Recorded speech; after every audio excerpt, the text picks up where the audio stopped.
is a big problem. I don't think you guys realize how big of a problem this is.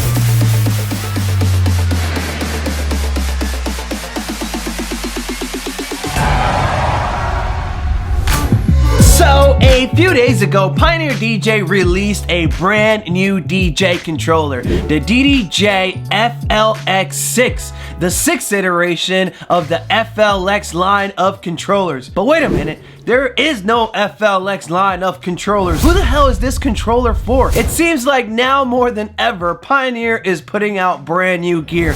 Another one, another one, another one, another one. Another one, and another one. And out of all the gear releases that Pioneer put out this year, the DDJ-FLX6 was a particular one because honestly speaking, I don't think anybody asked for this. Or did they? We all know that everybody was waiting for a new set of CDJs. Everybody has long awaited a brand new S9 mixer, but I don't necessarily think anybody wanted an FLX6 DJ controller. So I figured in today's video, we take a closer look and find out what the DDJ-FLX6 is all about. Let's take a closer look. So this is it right here, the DDJ-FLX6. I like how they're trying to pander to us Spanish folks out there with the reggaeton. When I saw this thing, man, I was a little bit flabbergasted because it seems like they kind of parodied themselves. These jog wheels honestly feel like an imitation of what a Pioneer jog wheel should look like. These jog wheels just don't look good. This glossy finish that they got going on here honestly makes this thing look like a straight up toy.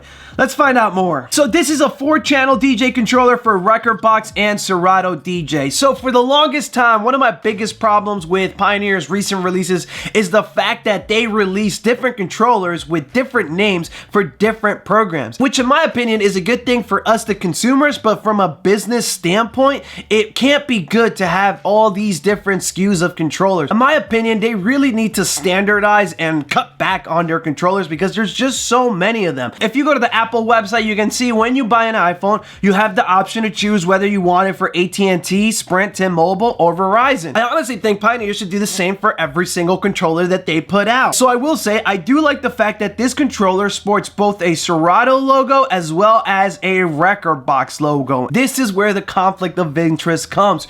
Rekordbox is owned by Pioneer DJ, so obviously they want to keep the best of the best stuff for themselves so that people are forced to switch over to Rekordbox from something like Serato, Tractor, or Virtual DJ. They want to have complete and total control of the entire ecosystem from the actual hardware to the software, and I can't blame them for that, but from a consumer standpoint, it's not good for us. It's a little bit anti-consumer. Captivate your audience with the DDJ-FLX6, packing a host of brand new features. This 4-channel unit makes it easy to hype up the audience, mix tracks from totally different musical genres, and spice up your DJ sets with pro sounding scratch effects. This is something that put purist DJs up in arms. A lot of purist DJs, they absolutely hate when new things like a pro scratch feature is introduced into a controller because they feel it's damaging to the culture.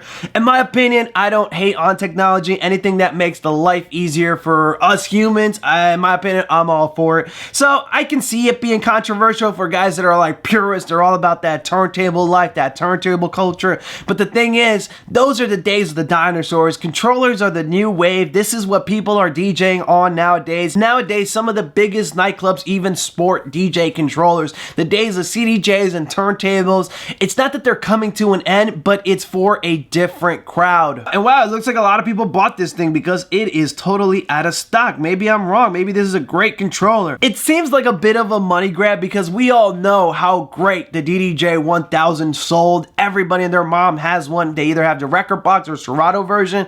Everybody went out and got one of those. And one of the biggest reasons why people got one of those was the jog wheels. So it seems like Pioneer said to themselves, how can we sell this exact same controller but make it shittier? Bit of an interesting point here is it doesn't look like the pads are RGB. It looks like they're all blue, which actually makes the color scheme look pretty cool with this big ass button that they got up here. I wonder what that's about. That's the merge effects. We'll find out in a little bit. DJ side of the controller, we have our headphone controls, mix level control, volume control, as well as mic control. And then for inputs, we have 1/4 inch, inch and 1/8 inch inputs. All right, so that's pretty standard there. And then the back of this controller, what the hell were these guys thinking? This is a big problem. I don't think you guys realize how big of a problem this is. How the hell are you gonna connect a booth unless you're using this in your house with RCAs? Booths usually go on the ground, they usually go overhead of you. You need to do long runs, and I've said it a million times here on my videos. RCAs are not meant to be long, very long distances. A standard RCA cable is only about 3 feet. A 6-foot RCA cable is considered long as hell. So this is not good, especially for a booth. It's more traditional to have a 1/4 inch input for a booth. And this thing is selling for $600, and honestly, that's a bit overpriced in my opinion for the inputs and outputs that you're getting, because these inputs that you're getting are very amateurish. You're only getting RCAs for both your booth and your master, and for just $100 more, you can step up to the DDJ SR2 and look at this thing. This thing's a beauty, and it actually gives you inputs and outputs that you're actually gonna use. Your booth gives you 1/4 inch, your master gives you both RCA and XLR. Every controller, $500 and more, should always give you XLR inputs. I'm sorry, but RCA is just not cutting it. When you price this at $600, you're aiming this at a more prosumer customer. However, the outputs of this controller say otherwise. It says that you're aiming this at a more entry-level beginner DJ. But at $600, that's a bit of a steep curve for a entry-level controller, which I don't think this is what it's trying to be. I think this is trying to be a little bit more of a pro controller, but these inputs, man, they're just not cutting it. All right, let's take a look at the demo video and see what this thing's all about. 4-channel DJ controller. Flex your boundaries. This is all about the flex. Flex those big ass jog wheels on your friends. Plug and play, Serato record box. All right, what is this thing? What is that big ass knob? All new merge effects. Control up to 4 effects. Okay, so that triggers multiple effects at once. That's cool.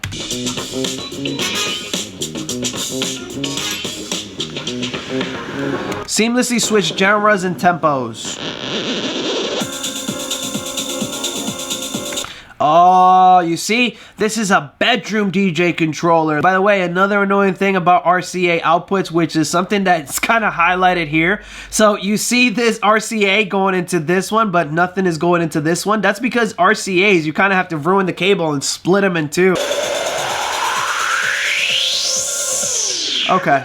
Yeah, so based on their marketing for this controller, I can tell that they don't expect you to use this at gigs. It's meant to be a home unit. It's meant to be a home console. No need to touch the crossfader. Oh, he really isn't touching the crossfader. But he isn't touching the pads either. So, similar to how the SB3 had the scratch feature where it basically manipulated the track to do the patterns of you manipulating the jog wheel, this controller manipulates the crossfader, so it'll manipulate patterns on the crossfader to make it seem like you're scratching.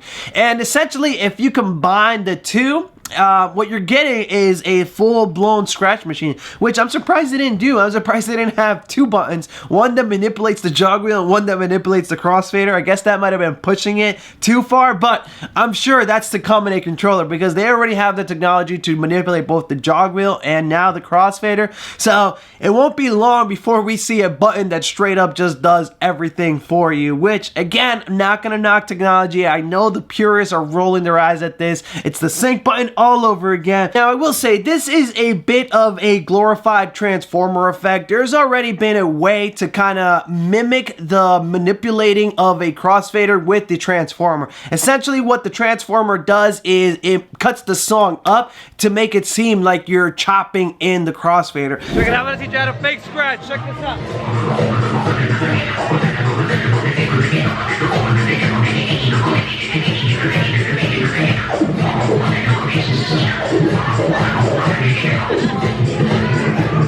So that effect has been around for quite a long time. It's honestly nothing new. They just kind of implemented it in a different way. Full-size jog wheels. I just wish they didn't make them look like a toy. They look like a toy to me. Get it? sample scratch. Oh, that's cool. So this was a feature that I believe was introduced in the brand new S11 mixer, where basically you press a pad and it loads up a scratch sample for you. By the way, I did put together for you guys a free scratch sample sentence that you can download totally for free. It's linked up above. Go ahead and grab it. Club standard layout. So there it is, that club standard layout. Everybody goes crazy for the CDJs and a DJM-900 or whatever number they're up to now. Basically, that's what they're selling you on with this. They want you to have that look that you have a club standard layout, but it's also still kind of a toy. 6 assignable software effects. Oh, these are software effects. No! I like the pandering that they got going on to my female DJs. What up, queens? Not a bad like to dislike ratio here. We have, oh, look at this. It's only 1 away from hitting 1,400 likes. All right, I'm that 1,400. And 159 dislikes. Let's take a look at what the people have to say. Joker Face with 127 upvotes says, this is probably the worst Pioneer introduction that I have ever seen. Why is that? Why do you hate it? The triple combo of the flanger is awful sounding, key shifting, and air horn at the end killed it for me. I think Pioneer DJ may have done their market research here. These people exist. I've had CDJs 2000s and a DJM-900. I've been looking out for something like this. Something that I should point out, I've been kind of bashing on this controller, but again, this controller isn't made for everybody. And these companies, they invest a lot of money into market research. So there has to be somebody that wants this. In my opinion, it's not the best buy. You could probably get something a lot better for your money with this. But I guess there is people out here that want this. But hold up, wait a minute, let me put some pimping in it. He also goes on to say, I don't think this is it. He actually doesn't like it. I thought he was praising it. All I want is 2 channels. I keep saying this. You don't need 4 channels. Nobody uses 4 channels, especially for a mid-tier controller. Most DJs aren't using 4 channels. I gotta find who these people using 4 channels are. I will say though, we do want an auxiliary. All I want is 2 channels, but I want high quality platters. Agreed. High and low pass, delay, and reverb. Yes, yes, yes. Up like this. Why can't we get a minimalist, cheaper setup that has a bit of class? Have 1 single platter and put 2 channels on either sides. Don't need 2 platters. Oh, I don't know about that. This is gonna piss off some of the purist DJs. I get called the fake DJ all the time for using instant doubles.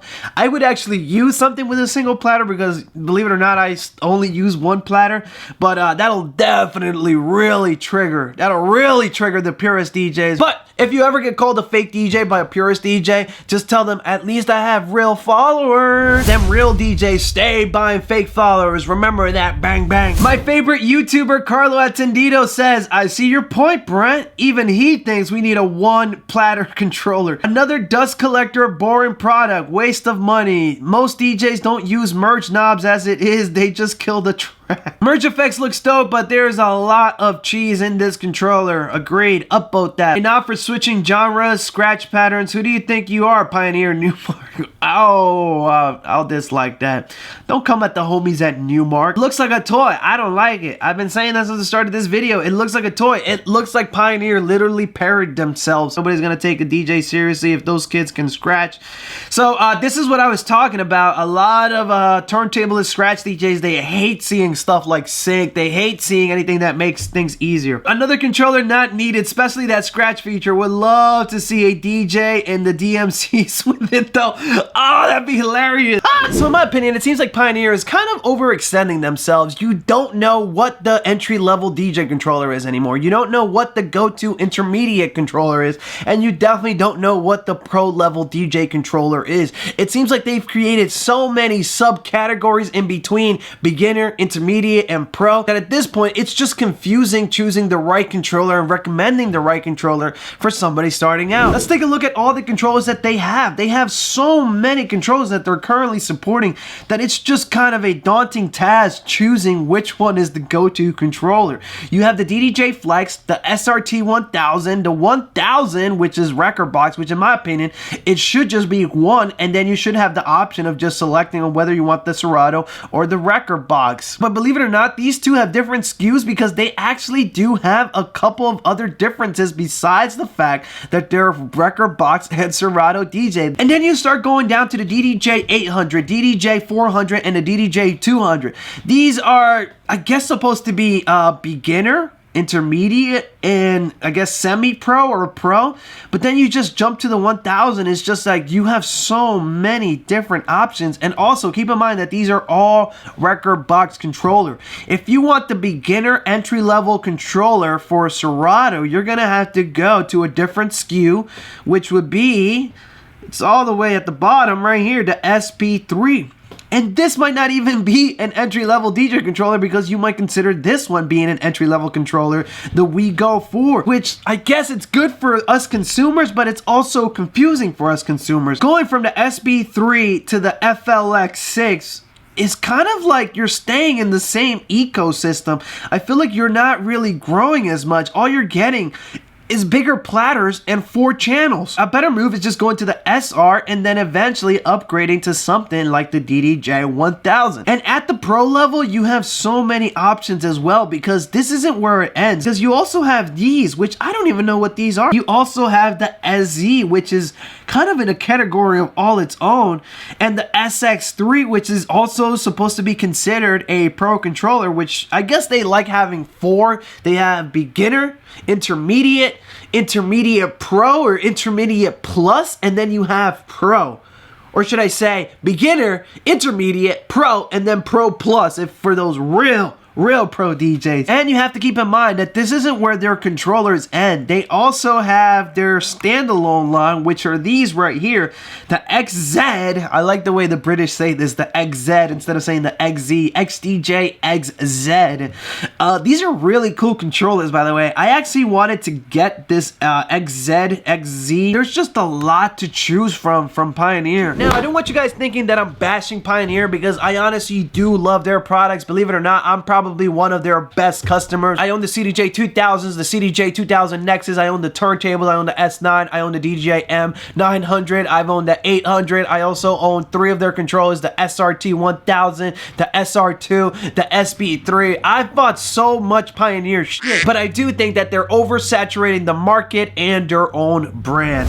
And another one. Bros, thank you so much for watching this video. Also, don't forget that I am giving away an awesome Pioneer DJ controller. I know, the irony. I'm giving away this DDJ SB3 to one of you lucky viewers out there. And I'm also teaming up with my friends over at Canal Sound and Light to give you guys a brand new pair of Pioneer Q1 headphones. In order to be entered to win, it's super easy. All you have to do is follow myself and Canal Sound and Light on Instagram, as well as be subscribed to both of our YouTube channels. Before you leave, don't forget to hit that like button if you like this video, subscribe if you're new around here, and don't forget to turn on that bell so that you can be notified first when my videos goes up. Stay awesome, bros. Peace.